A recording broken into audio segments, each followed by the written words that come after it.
এইগুলাই তো তোমাদের এসি। এসি মানে তুমি আমাদেরকে পাগল পেয়েছো নাকি? তোমরা দেখতে পাচ্ছ সামান্য গাছ, আমাদের এসি কোথায় তাই বলো।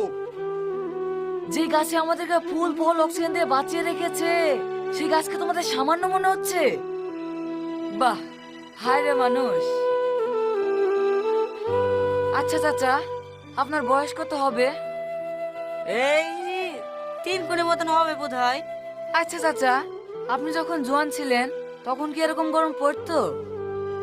না না বাপ, তখন তো খুব সুন্দর আবহাওয়া ছিল। বর্ষাকালে 5-7 দিন ধরে পানি লেগে থাকতো, কত সুন্দর বাতাস বইতো। চাচা, তখন কি এসি ছিল? তখন এসি কোথায় বাপ? 4-5 জনে কাজ করতে করতে দুপুর বেলা গাছতলা গিয়ে বসতু, কয়টাই এসি। সেদিন কি আর আছে বাপ? সেই দিনই আছে চাচা, শুধু আমরা পাল্টে গেছি।